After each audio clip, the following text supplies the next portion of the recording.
Hey, so this is my story of a trekking experience that I had once. It was a 2 hour trek and I went with like three friends. I could do 2 hours, right? I can trek for 2 hours. If I can walk for 2 hours, I think I can climb for 2 hours. Or that's what I thought so. So I go to the bottom of the mountain and I look up and I'm like, okay, this is manageable. But the thing that happened to me is that shit came knocking on the door. I wanted to shit. There was not a single restaurant or anything near me where I could go take a shit. So it was, it was fight or die for me. It was either climb the trek and go to shit or. Yeah. Now we start the trek and we're climbing. A lot of time went by, and I'm like, come on, friends, I'm tired. I need to sit down. So we sit down, and I'm like, oh my god, how long are we trying to climb over here, man? How much time has it been? They say it's been 15 minutes. What the fuck? Only 15 minutes? God damn. So we stand up and start climbing again. So this went on for like 1.5 hours, and I sat for every 15 minutes. I couldn't handle it.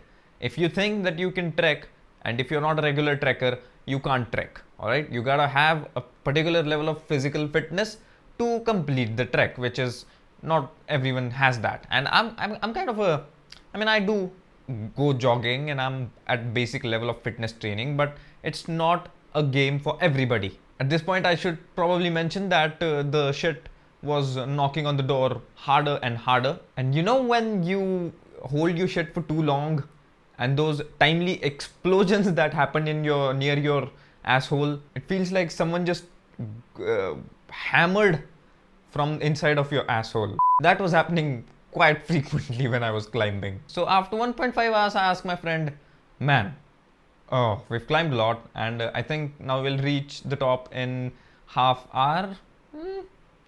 So I look at his face, and the moment I see his face, I can figure out cunning faces, right? He was literally like a fox looking at me. He was laughing. There was a foxy look in his. He was like this. So I immediately turned around and asked a stranger who was climbing downhill, and I was like, how long till the top?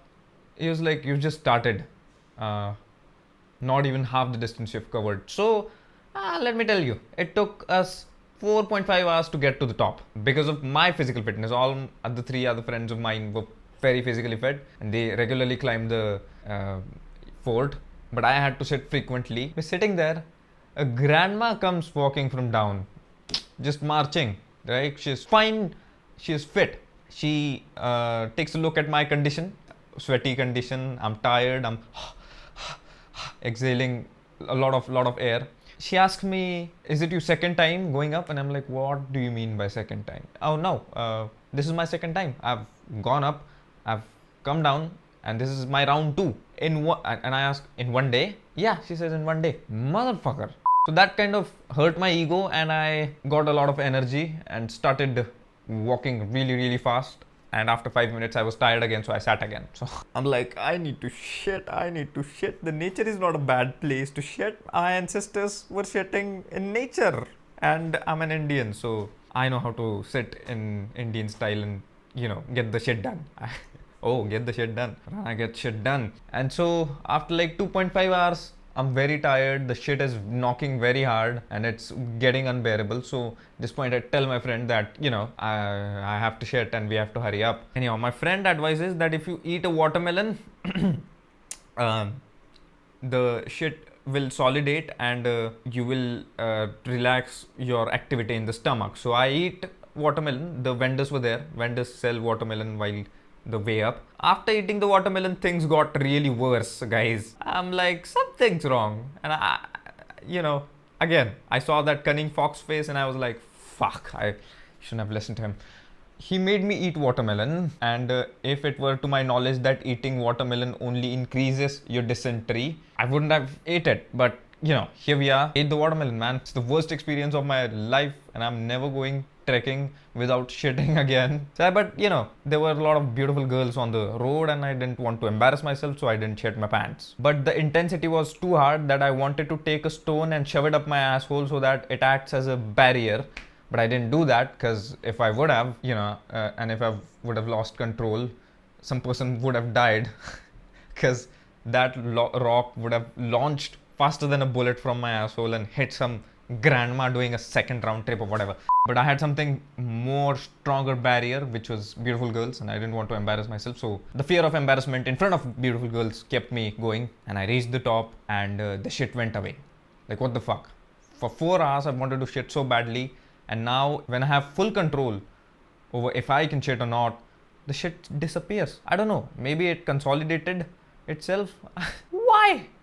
God, why do you have to give me such a hard time? I get things when I do not need them, and when I need them, I don't have the things with me. Anyhow, so why and what the hell was this video? Well, it was a stand-up bit, and I would have told it in a club and maybe refined the jokes, and the jokes would have been better, but I cannot do that. The nearest club is 250 kilometers away, and I don't have the money to travel that far. I don't have the money to settle in a city. So this is where I put out my material, and this is where I get judged. Thank you for watching.